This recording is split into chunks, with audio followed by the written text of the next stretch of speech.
नमस्कार. रोजच्या वापरात उपयोगी पडतील अशा किचन टिप्स आज आपण पाहूया.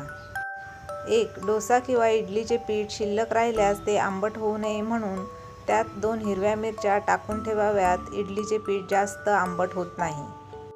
2. टोमॅटो सूप अधिक स्वादिष्ट होण्यासाठी त्यात थोडी पुदिन्याची पेस्ट घाला. 3. दही खूप आंबट झाल्यास त्यामध्ये थोडेसे पाणी घाला. काही वेळाने त्यावर आलेले पाणी फेकून द्या. दह्याचा आंबटपणा कमी होईल. 4. बेसनाचे लाडू आवडतात पण खाल्ल्यानंतर पोट जड होते. त्यामुळे लाडू बनवण्यासाठी बेसन भाजण्यापूर्वी तुपात 1 चमचा हळद भाजून घ्या. नंतर बेसन घालून भाजून घ्या. असे केल्याने बेसनाचे लाडू खाल्ल्याने गॅस होणार नाही.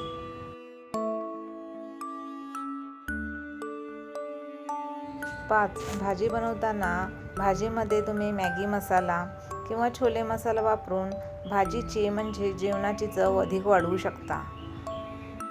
6. तुरीच्या डाळीच्या आमटीत थोडासा पालक चिरून घातला तर आमटीला छान चव येते. त्यायोगे पालकही खाल्ला जातो आणि तुरीची डाळ अगदी पौष्टिक छान बनते.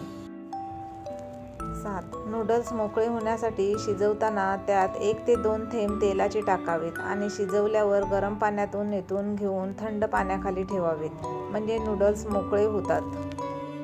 8. गोड पदार्थ बनवताना नेहमी जाड बुडाच्या म्हणजे जाड तळाच्या भांड्यात करावा, ज्यामुळे तो पदार्थ करपत नाही. 9. इडली पात्रातून इडल्या काढायच्या अगोदर त्यावर थोडेसे पाणी शिंपडावे, त्यामुळे इडल्या इडली पात्रातून पटापट निघतात. 10. बटाटे लवकर उकडण्यासाठी 15 ते 20 मिनिटे पाण्यात बटाटे भिजत ठेवा.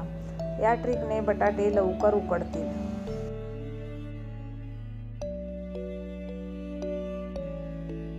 11. भेंडीच्या भाजीत 1 चमचा दही मिसळावे. या उपायाने भेंडीची भाजी चिकट होत नाही आणि भाजीची चवही छान होते. 12. गुळाच्या पोळ्या करताना पिठात थोडे डाळीचे पीठ मिक्स केल्यास पोळी भाजताना गूळ वितळून पोळी बाहेर येत नाही आणि पोळ्याही व्यवस्थित होतात.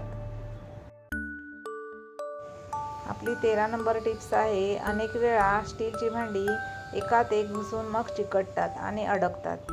ही भांडी वेगळी करण्यासाठी फक्त कडांवर थोडेसे तेल घाला.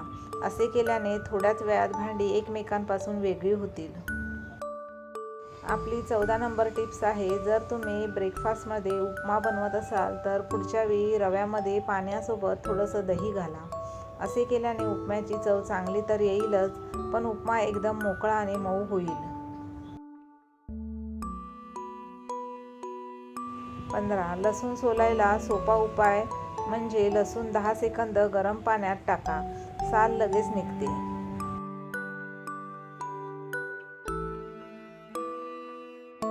16.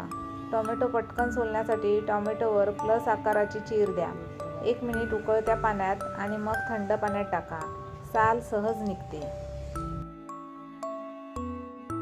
17. कांदा कापताना डोळे जळू नयेत म्हणून कांदा कापण्याआधी 5 मिनिटे फ्रीजमध्ये ठेवा किंवा चाकू पाण्यात बुडवून मग कांदा कापा. 18. जेवणात जास्त तिखट झालं असेल तर तो तिखटपणा कमी करण्यासाठी त्यामध्ये थोडंसं दही टाका किंवा थोडंसं तूप टाका किंवा साय टाका किंवा दूध घाला किंवा थोडीशी साखर टाका. यापैकी जो पदार्थ अवेलेबल असेल तो त्यामध्ये टाका. तिखटपणा कमी होईल. 19. भात मोकळा होण्यासाठी भात शिजवताना 1 चमचा तेल किंवा तूप घाला. शिजवल्यावर लगेच झाकण काढा. 20. बटाटे काळे पडू नयेत म्हणून कापलेले बटाटे पाण्यात ठेवा. थोडं मीठ किंवा लिंबू घाला, त्यामुळे बटाटे काळे पडत नाहीत. 21. हिरव्या भाज्यांचा रंग टिकवण्यासाठी भाज्या शिजवताना झाकण लावू नका आणि शेवटी मीठ घाला. 22. मसाले जास्त काळ टिकण्यासाठी मसाले हवाबंद डब्यात ठेवा. थेट सूर्यप्रकाश टाळा.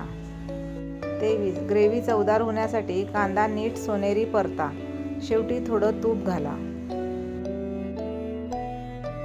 24. स्वयंपाकघर स्वच्छ ठेवण्यासाठी महत्त्वाची टिप्स. लिंबू आणि मीठ एकत्र करून गॅस किंवा भांडी स्वच्छ करा. हा नैसर्गिक आणि सुरक्षित उपाय आहे. 25. कपड्यांवर शाईचा डाग लागल्यास अगोदर मीठ लावून ठेवा आणि नंतर डिटर्जंट किंवा पाण्याने धुवून काढा. कपड्यावरील शाईचा डाग निघून जातो. 26. मोबाईल ग्लासमध्ये ठेवल्यास त्याचा आवाज जास्त येतो. 27. लिंबू बर्फात गोठवा, पाणी जास्त काळ ताजे राहते. 28. मोबाईल पाण्यात पडला असेल तर तात्काळ पुसून घ्या, बंद करा आणि तांदळाच्या डब्यात 24 तास ठेवा.